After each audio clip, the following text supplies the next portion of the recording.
I'm Mike Kelly from Project Healing Waters Omaha, and tonight we're going to do session 2 of our minnow flies to kind of get us ready for the things that bite the soonest here in this area anyway. The tonight is going to be a little bit smaller than the other 2 that we did last week. We're going to do a Filo Bugger, and I'll get into why I really disagree with the name of that fly. There's the Tied Down Minnow, and both of those are Phil Rowley Flys. So he did a similar, it's called a balanced fly. He did a balanced leech for us when he had a presentation for us a while back. This is kind of a adaptation of that balanced technique. And I think we're probably going to have enough time for another fly, so I'll do a like maybe add another fly here. First of all, for the first fly I'm going to tie, Phil Rowley calls it the Filo Bugger. On the handout that I sent out, I put aftershaft bugger because if you look at this picture, the second feather right there, it shows kind of a looks like a pheasant feather, and there's a feather coming off of the base of that, a downy little feather coming off the base of that. That's called the aftershaft.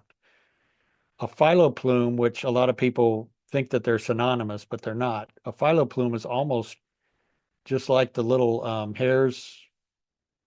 You know, if you've ever like plucked a duck or a chicken or whatever, little fine hair that has a few barbs at the very tip of it. But a philo plume is not the same as an aftershaft feather. So aftershaft feather is normally attached to the base of any one of these back feathers that come down the back of the pheasant. The feathers that are normally that have the best of these are these rump feathers right here, and there's blue and green. Normally it's blue more toward the center and green off on the sides, and then they start to get kind of a rust color as they get longer here toward the tips. You can see it better on this center one. But just to give you an idea, if you need these, if you want to buy these feathers, you can buy a rump patch. This is from Mad River Outfitters. $10.99 for a rump patch. But for $13.95, I think this was at Dakota Angler, you can get a whole pheasant skin, and then you've got these other feathers that you can use, the church window feathers in here, and these rump feathers. And then if you flip the bird over, you've got some really nice marabou or fezzaboo or whatever you want to call it down at the underneath side of these back feathers here. I wanted to just make it a point, if you see strung pheasant rump, this is also at Dakota Angler. It's Nature's Spirit ringneck pheasant rump hackle is what it's called, and it's strung, but they take out a lot of those aftershaft feathers. So if you're buying it for that purpose, don't buy that. If you just are buying it for the rest of it, those are beautiful feathers, but just be aware that flies like the not the casual dress, the sparrow, Gartside sparrow, it uses the aftershaft feather and these rump feathers. So you'll have more versatility if you either buy a rump patch or a whole pheasant skin. And that's if you have the space to store it. So the first fly is the Filo Bugger. And there's really some, whoops, sorry about that. Um, there's some things you need to do with those feathers. They're very delicate. So we'll get into that. Um, this is a balanced fly. So the hook is a 60-degree jig hook. Size 10 is a real good size for a smaller minnow. Um, the thread can be pretty much anything. If you want a little bit of a red, kind of a hot spot, a blood spot, a gills, whatever you want to represent, you can use some red thread. The tail is the fluff from the base of a pheasant feather. And I've got one right there. And then a little bit of crystal flash, and then the body is that after shaft feather all the way up to the bead, and then the bead just makes it balanced. I had a little trouble with the materials here, and I'll get to that when I switch to the materials camera here. Let's see here.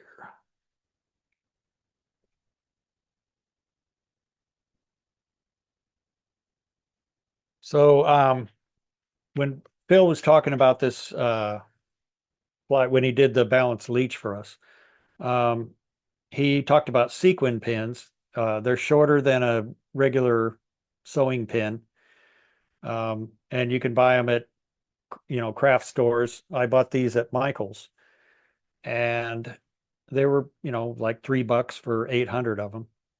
They're a half an inch long, which is perfect. The only problem is the heads on these are very, very small. And so it was really hard to find a bead that wouldn't just go right over the end of that bead, or over the end of that pin head.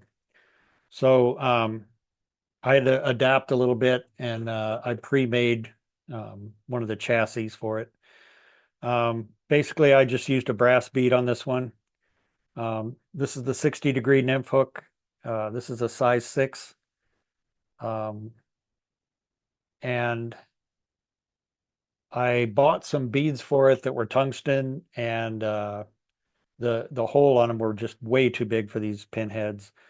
I was able to get a brass bead, um, a 5/32 brass bead to look fairly good, and I had to use some super glue and some thread to just make the bead stick on there.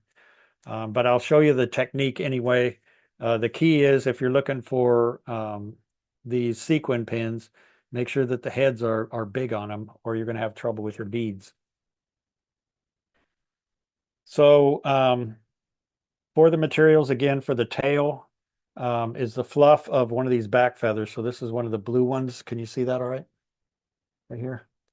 Um, the fluff from this feather is used for the tail, and I'll probably use it from both sides where it's the longest here. I'll move that over here. Um, there's a little bit of flash that you can put in the tail. I'm going to use some pearl crystal flash. And then I've harvested these over the years as I've tied different flies. I just have a bag of these after shaft feathers, and I'll just pull a few of those out and use them as we go along. Um, so that's it for the materials. Any questions at this point?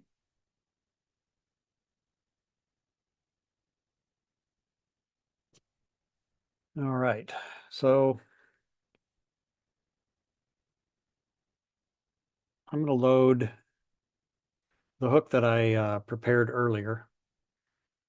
And when you build this, um, I just used a black 140 denier ultra thread, and laid down a little bit of a thread base, and then I laid the pin down over that with the bead on it, and then wrapped over that a little bit. But then before I put too many wraps on it, I added some super glue and then wrapped over that. You want the super glue to be able to get into where the pin is, and the shank and everything, and try to hold all that together. So this is real solid now. Um, again, since the pinhead is so small, I had to actually like work with some thread to get that bead on there properly. But I used a lot of super glue and thread to mount that. And the point of this is it's going to ride like this, and especially under an indicator. This is going to make this fly float horizontally, where normally, even if you're using a jig hook, it's going to either hang down at an angle or straight down from your indicator. So the purpose of a balanced fly like this is that bead will help to kind of balance it out so that when it's hanging from up here, that your minnow is going to be riding more horizontal under a um, indicator. So I'm going to put some thread back on here.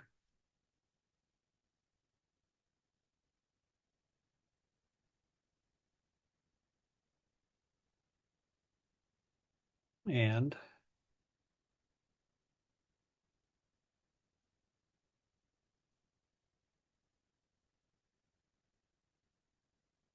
first thing I want to do is tie on the tail. So I'm going to actually go all the way down the hook shank here.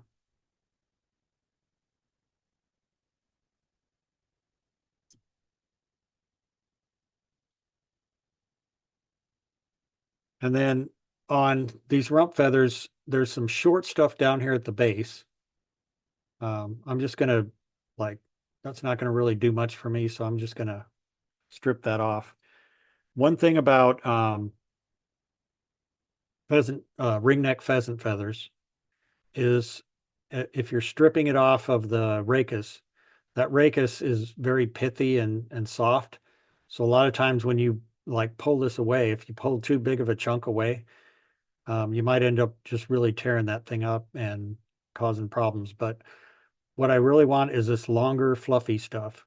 So I'm going to grab a pretty good amount. You see how I pulled half that rachis away. I'm just going to kind of lay that up here and take another pull.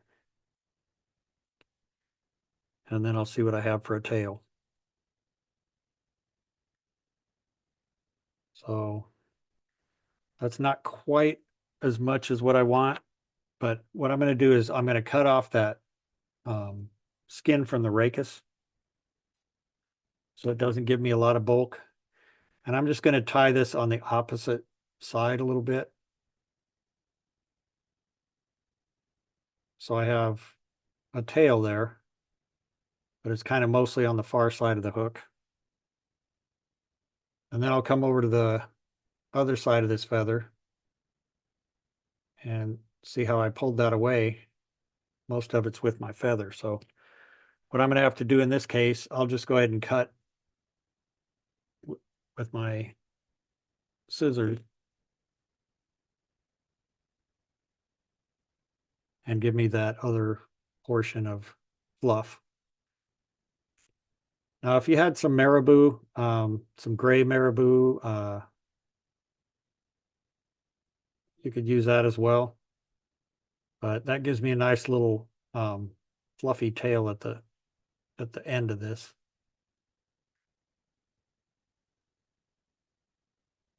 Okay. So now what I'm going to do is, gotta put a little bit of, I could put a little bit of flash in here, so I will. I'm going to take tip of my scissors and just grab one of these strands of crystal flash. And just for this tail, I don't need a whole lot. I can put one strand on the far side, bring it around and put a strand on the far side, or on the near side, I mean.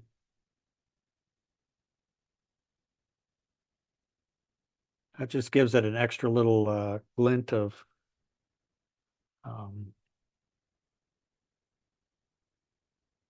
of flash. And then I'll come forward a little bit, maybe to the hook point. And now is when I'm going to start to use these after shaft feathers. Now these are very, this is a real long one. but they're very sensitive, especially up here at the tip. So I usually just break those right off because they will while you're trying to use them. Then the other thing is to come in here and cut off that thickest part of the stem. Now I'm going to take some tacky dubbing wax, and that's just going to help me keep everything under control. I'm actually going to make a dubbing loop out of two of these. So this is the one that I prepared. I broke the tip off and then I cut that thick rachis off. So I'll just lay that so the rachis is along that sticky thread.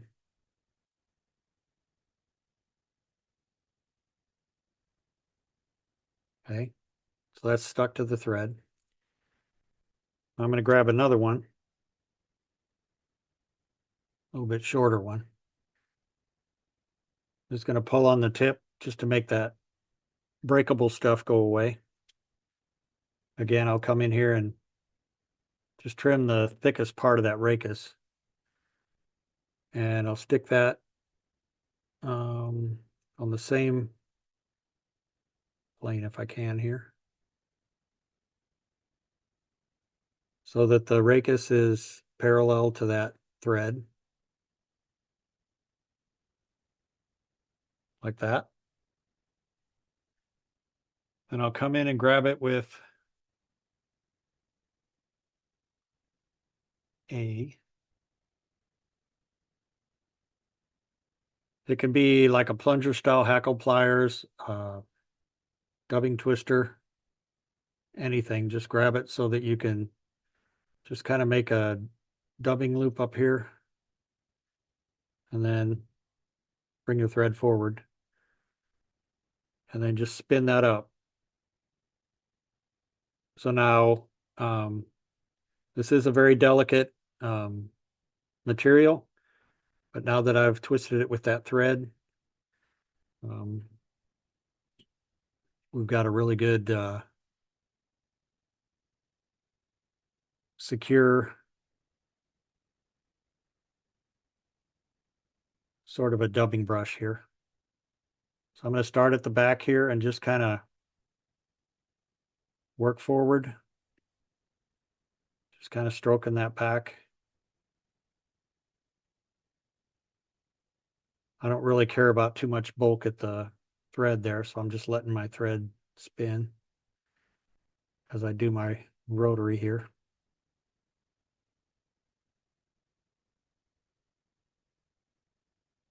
So as I get toward the end of this loop here, I'll go ahead and back off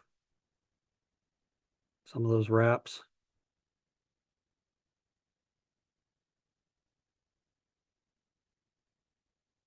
So I can get, there I am, a little bit closer to that. I'll go ahead and tie it off. I'm going to need a little bit more, probably one more of these aftershaft feathers to finish off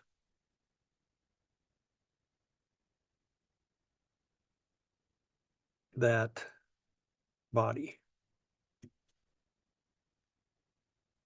So I'll get rid of that. And just make sure this is tied down securely.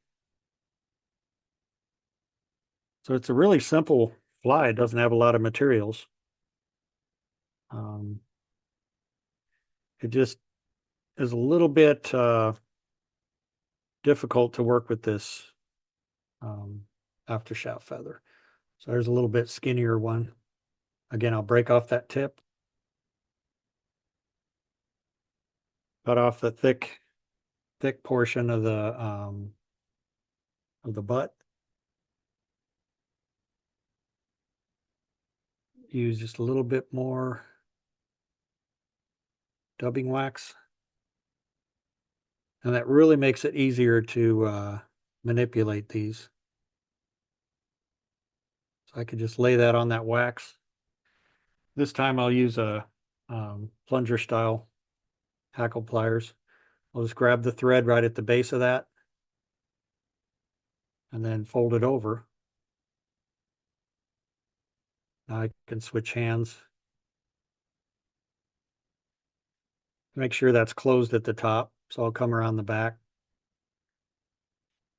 And then I'll actually go forward here to the bead.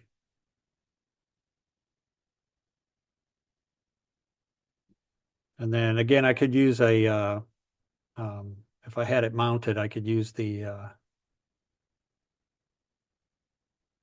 I didn't twist it.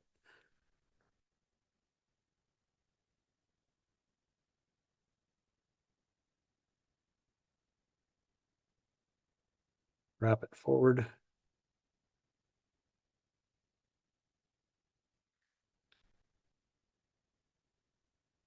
With the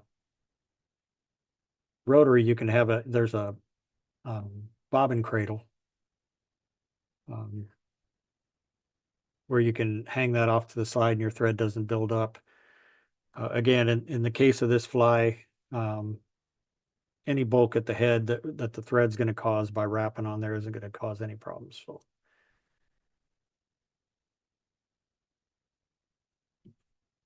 So there's the fluffy body. And then all I have to do is whip finish at the bead. Now it's the first year that I really think for bass and crappie, I'm going to start using strike indicators. And this is one of the flies I'm definitely going to use. So again, the fly will ride like this, and your strike indicator is up above, and this is going to ride more horizontal, where if you otherwise it would hang straight down, and it's, you know, it doesn't look as natural. This definitely looks natural, and that's called the Filo Bugger.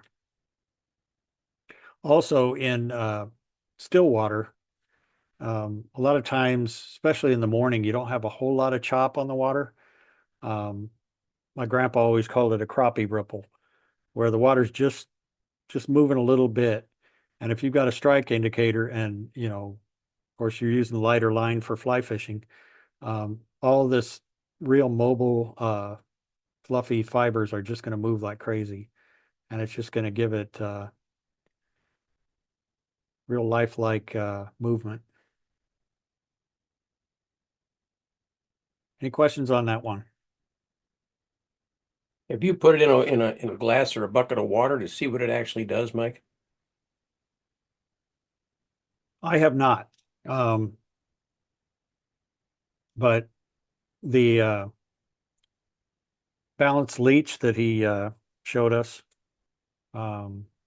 before, I've seen that on camera. Yeah. And with a tungsten bead, it hung pretty much, you know, completely horizontal. Yeah, but With this, I would think that the distance that bead is out in front of the hook eye would be critical to that thing balancing just right. it is, and normally he recommends where you put the pin out to where there's about 2 beads to where you tied it off. And right now that's obscured by this, you know, feathers, Yeah, yeah. but about 2 beads width. Okay. And you can see where the head of the pin is in this case. Yeah. Normally you've got the concave side of the bead out that way. Yep. So try to show you like on a bigger bead. You got a big hole and a small hole, basically. So the bigger hole would be out toward the outside. So your bead would actually be out here.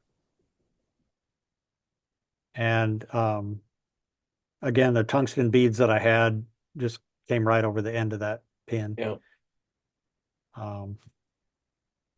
But other than that, to me, with this real light material like this, you're not going to have that much offset you're going to have to do. So I think this brass bead will work okay. What I'm going to do is try to find some pins that have bigger heads on them. Another thing I tried was, so here's that tungsten bead. I don't know if you can, let me move the vise out of the way. Maybe you can see it better. Here's that tungsten bead, and it's got a real big hole in it. So what I tried to do was use a smaller brass bead in that hole, and the pin actually fell through that small bead. So the problem I think with what I have for materials is just that these pins have such um, small heads on them that they're going to come through just about any bead. I would think just any old safety pin or pin would work fine. Just cut them off with a You pair of could, side cutters, you know? and you could. And the point that Phil was making with these sequin beads is that they're only a half an inch long. So if you Yeah, take a regular sewing pin um, and you cut it with a wire cutters, that'll work perfect because it's got a bigger eye on it. But when you cut it, it leaves a real sharp edge. And yeah, so you end up cutting yeah, your thread and causing a bunch of problems. yeah. So he found that those sequin beads worked really good. Problem is, I think maybe it's Hobby Lobby versus Michaels or whatever. Yeah. If I look around, I may be able to find sequin beads that have a bigger um, head on them. So that was my drama with this fly.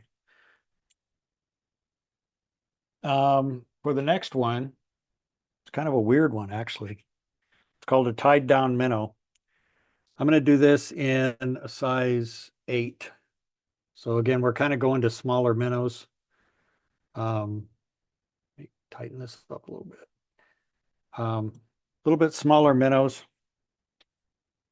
um, for crappie. And um, semper fly, different um, fly dealers have different um, materials, but this is a flat braided ribbon and it's pearl. And this is probably twice as wide as what the stuff that's normally for flies is. But I thought I'd kind of channel Bill a little bit and use what I can find at Michael's and Hobby Lobby. Um, so I'm going to use some of that for the body. Um, and then I'll go to the materials actually, then you can see what I'm talking about. Back to my PowerPoint.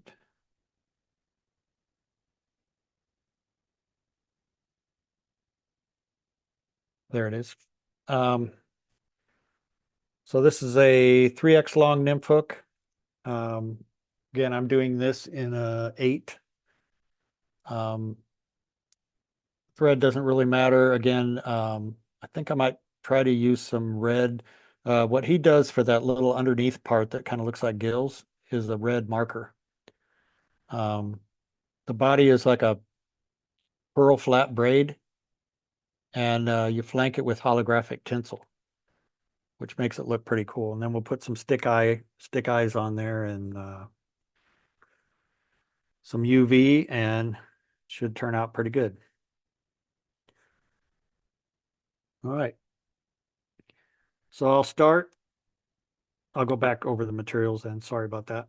The This is the braid I'm using.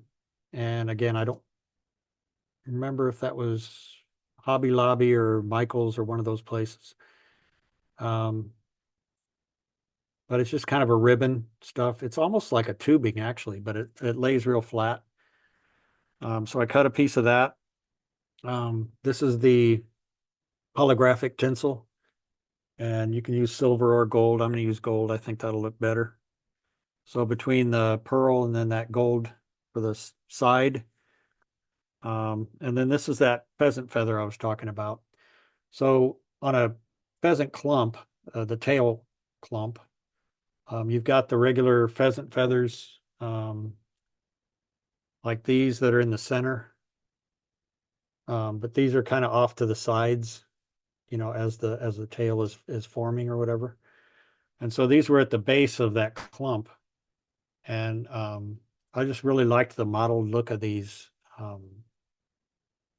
some of these fibers. So that's what I'm going to use for the material that he uses, which again is that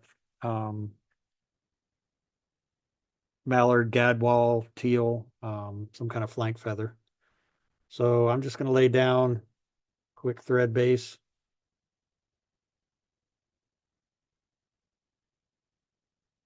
With my dull scissors.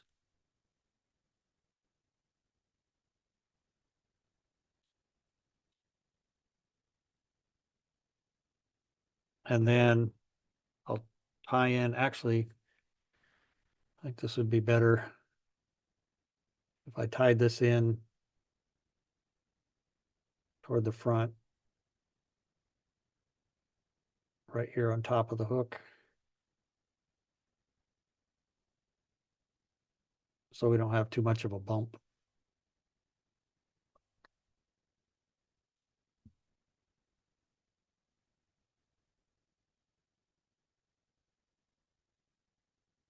So I want to go right about there, and then I'll clip this back here on my material clip. Like that. And then on each side,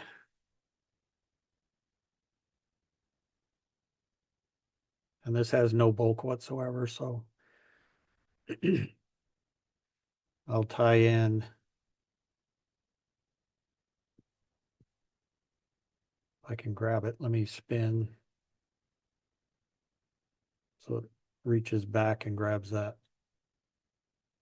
Still not grabbing it.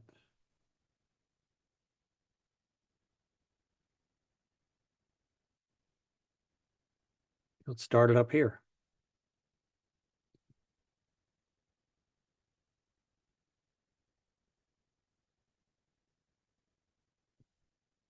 There it goes.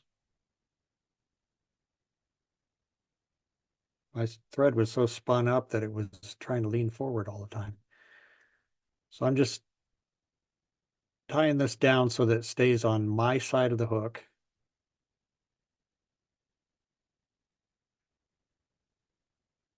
And I'll cut that strand in half so I have plenty hanging off the back. Then I'll do the same to the other side.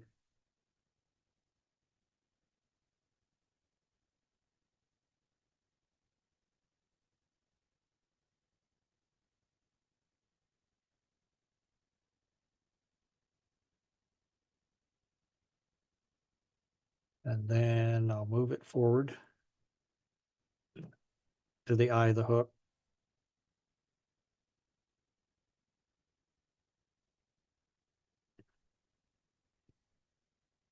Okay. Now I'll take that braid.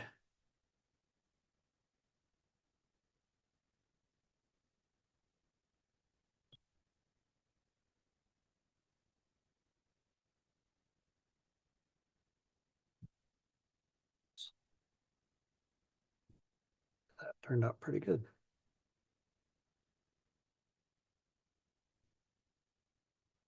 May I ask a question, Mike? Yes, you may. I'm how does the tail and the shellback get into all that? I'll show you in a second. Okay, It's great. called it. Yep. Yep. I agree. It's called a tied down minnow. And you actually, very similar to the zonker that we tied, you end up tying your thread in at the back of the hook and tying it down at that point. So you tie the material in at the front and then tie it down in the back. So I'll get to that in a second. Okay. So that's the body.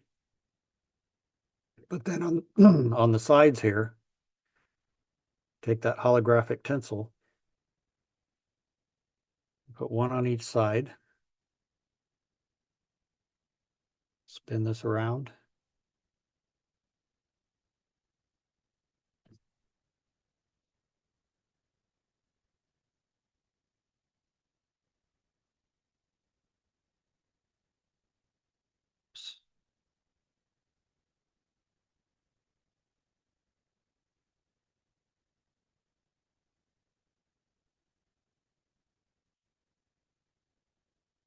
I don't know what cut that, but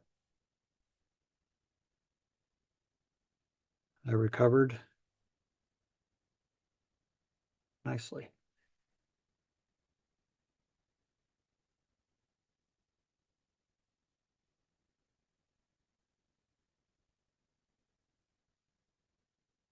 So we have the kind of the lateral line with this holographic on both sides like that. Now we take the top material here, and actually that doesn't look too bad right there. I'll just go ahead and take some of that off the rachis. I'll clean off the trash at the end. And I want to make sure that I can come back for a tail about maybe a hook gap like that.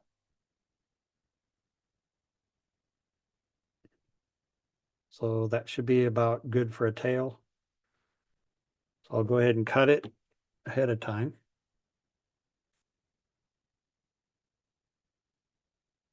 And I'll tie that down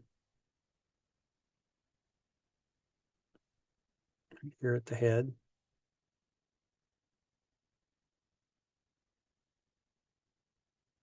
Make sure that all gets tied down.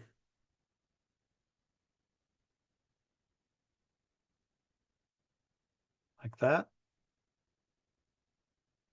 And then I'll whip finish this portion.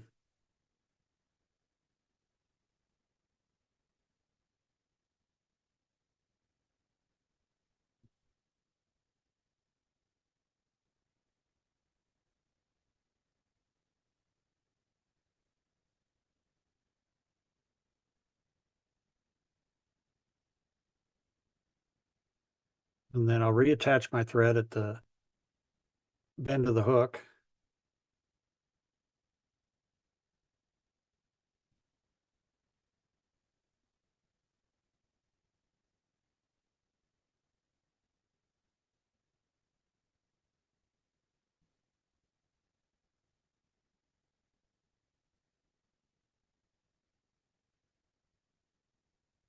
Tie that down.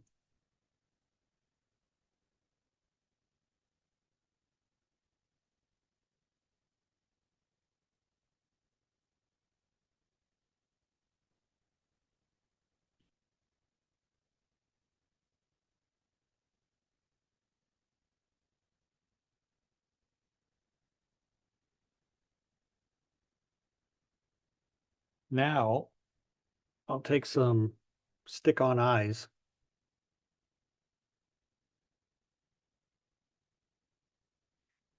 And I'm actually gonna, sorry about bumping the camera there. Actually gonna grab them off of the paper using my bodkin.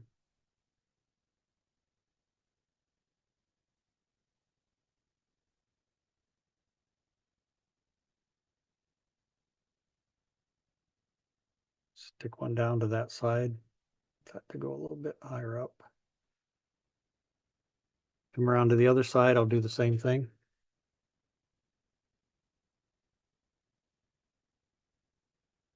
Stick my bodkin and then press it so it sticks to it.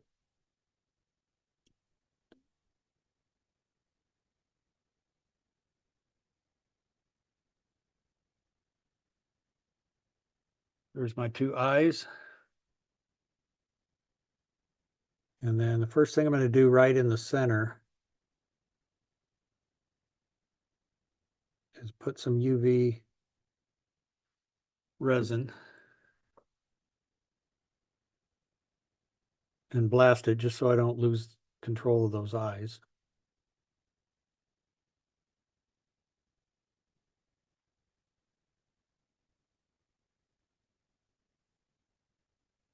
A little underneath. I want to make sure those eyes get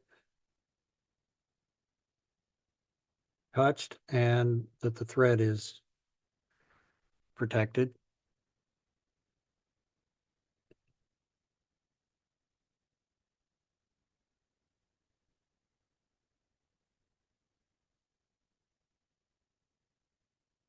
Now with a thicker, I do have some thicker. You can just kind of build this up and go over these eyes.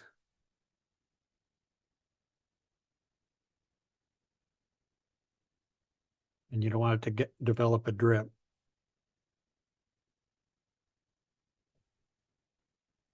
Well, basically what I built there with UV resin is kind of a fish skull kind of thing that holds those eyes in place.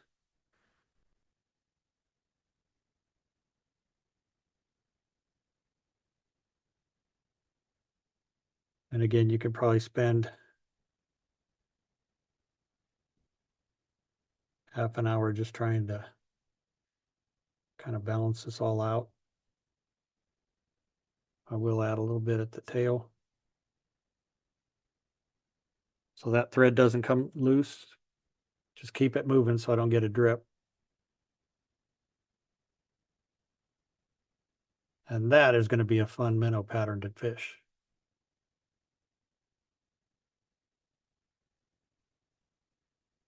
Looks a little mean with that red eye. I could have used a silver or gold or something like that, but I thought since I used red for the head.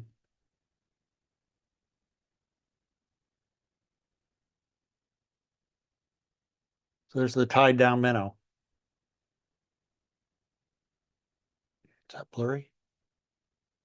I think it's I that like that. holographics looking a little weird. I like that. That's a cool looking fly. It is. Back. There you go. For smaller minnows. And sometimes, in my minnow fishing days, sometimes you're using bigger minnows and nothing's biting and you switch to a small minnow and they seem to like them. So I did end up with all the fooling around that I was doing. I did get that little bit loose on the mylar tinsel. That might cause a problem, but that's the tied down minnow. What's the viscosity of that UV resin? That's a good point because I actually have it in my this is what I probably should have used for this is Loon thick. And so that would have been better to build that portion in between the eyes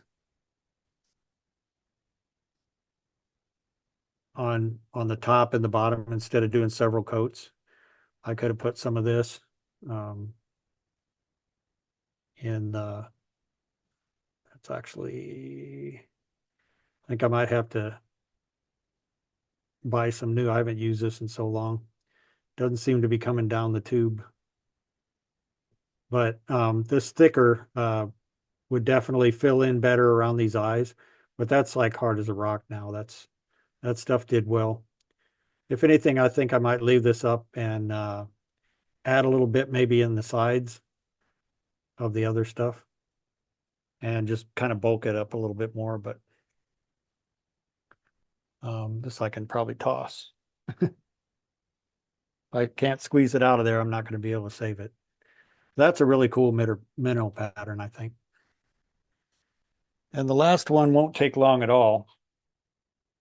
I did do a PowerPoint on this, just in case I had time.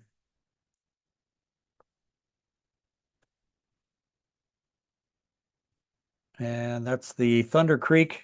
Minnow has always been one of my favorite minnow patterns, but Phil Rowley does it with Marabou, which I never really thought of. Give it a little bit more, especially in still water, give it a little bit more action, a little more movement, and I think it's pretty cool looking. So again, we can do this kind of in a smaller size.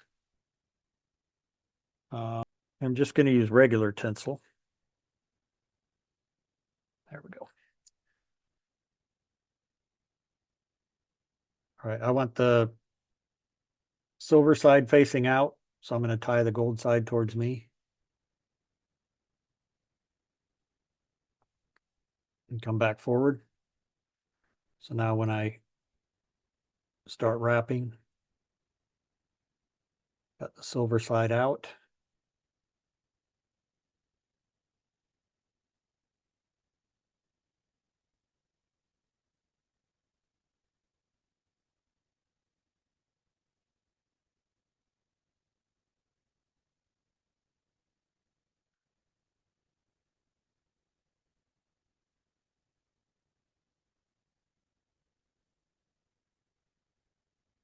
Just give me a shiny silver body.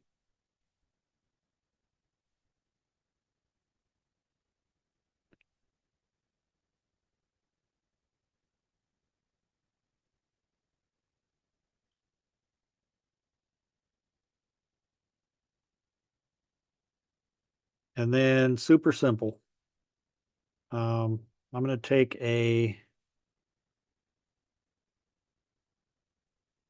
this is just, you want the Marabou, they have what they call woolly bugger Marabou nowadays. It normally has shorter things off to the sides. I need some longer Marabou like this to be able to make the tail. Some of this over here is pretty short. What I'm going to do is grab, I'll do olive for the top and then white for the bottom. So this stuff's pretty short. I'll get rid of that. And these are all nice and long. So what I'm going to do is zoom out some here so you can see what I'm doing.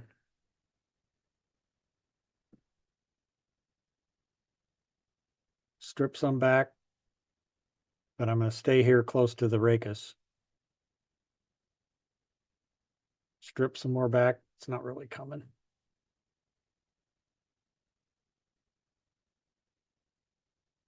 Come back here and strip some more back. And then right up here toward the end, should be able to get a little bit more. So that let me get several layers, and they're all about the same length of Marabou. So I want about a hook shank past the end of the hook here. I'm going to go a little bit longer than what I need and just kind of mark it, because I can always pinch off a little bit of that if it ends up being too long. But then once I have it marked, I'm going to cut off some of this trash here.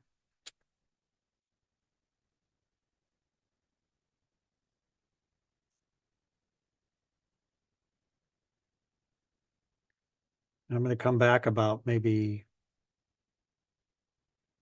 oh, I guess that would be almost 3 hook eyes. I'm going to turn this around and tie it down with the long ends facing out over the eye of the hook.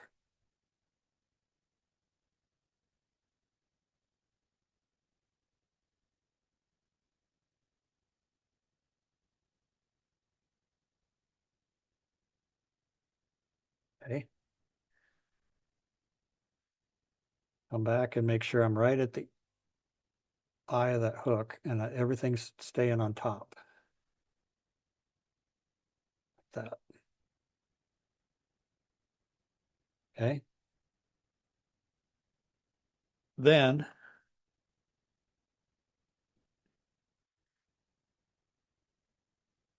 I'm going to flip it over and I'm going to do the same with some white. And I'm just going to grab, this is kind of a messy feather. See if I can clean this up some at the base.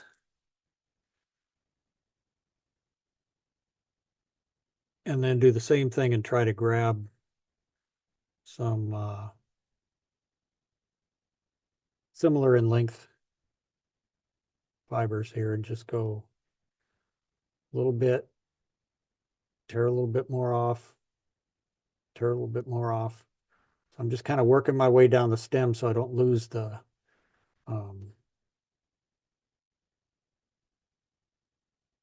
lose control. So all those tips are just about at the same length. And I'll just kind of judge if I think I think I might need a little bit more. So I'm going to just try to reach up here and just grab another clump and add to that. So my tips are all pretty good. I'm going to measure that again where it's at least long enough, and I just barely have enough with that white. So I'm going to cut off those curly ends, and then I'll flip it around again. And again, now I have to turn it over here. It's going to be on the bottom of the hook.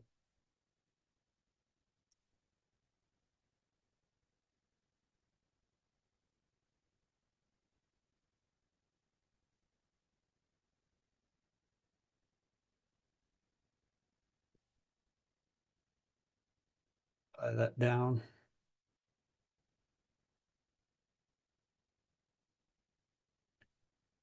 Make sure that's nice and secure.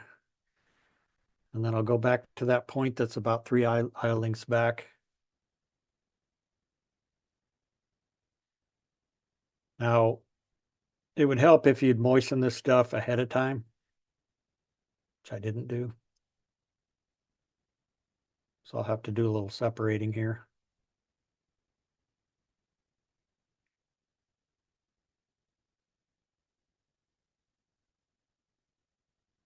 I could have moistened that so that the green stayed together. Like that.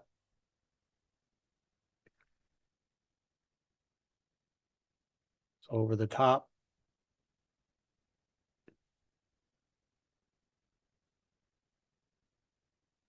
That's pretty good.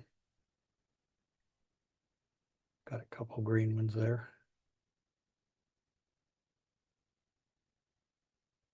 I'll try not to be a perfectionist.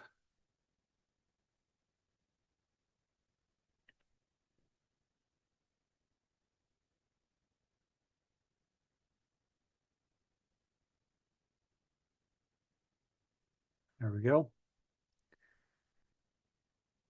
So a couple more wraps over that green.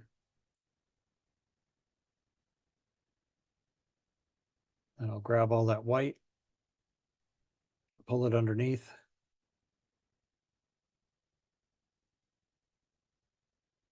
And then I want a little bit of a red throat or collar or whatever you want to call it. Right there.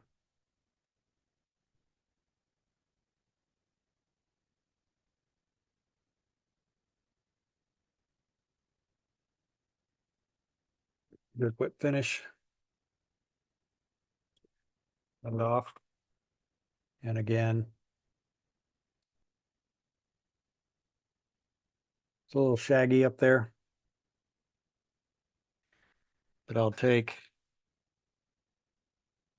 use these silver eyes this time.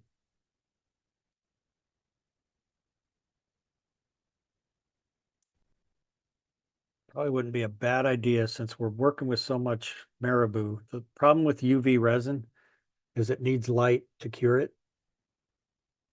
So if I put a dab of this gel super glue on each side, that's what I'll stick the eyes to.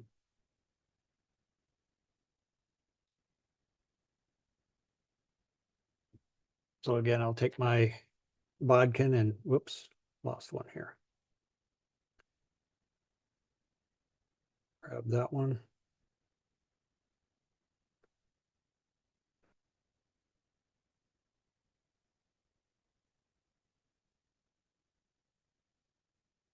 Set it there. So I'm using the super glue to kind of help stick that eye into the hair.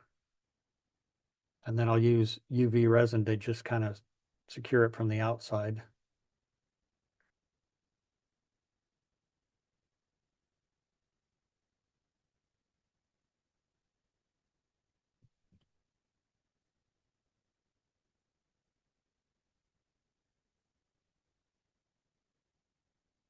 Yeah, I wish I had that thick stuff, but this will work pretty good, I think, in this. Get a little dab there. Cure it.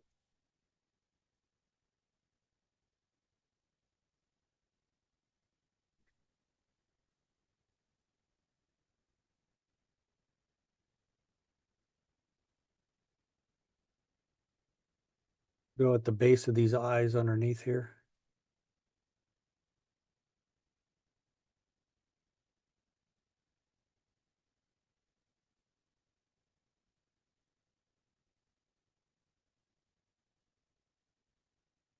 I don't want to get too much in the eye of the hook.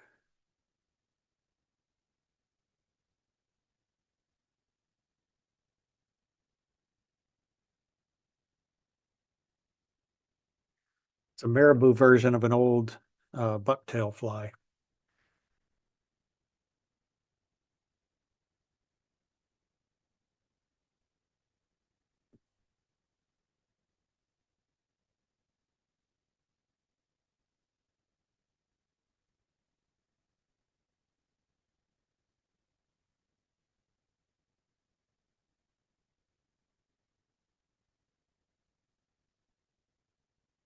A little bit over the outside of the eyes.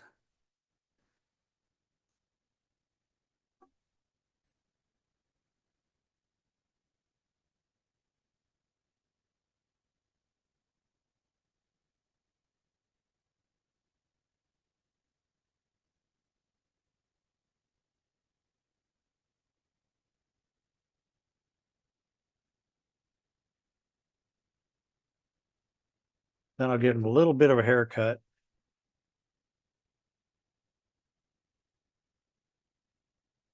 These look shaggy.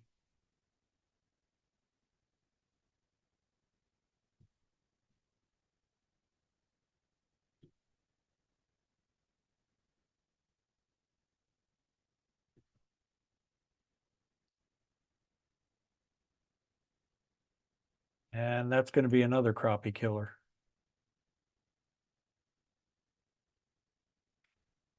Any questions on that?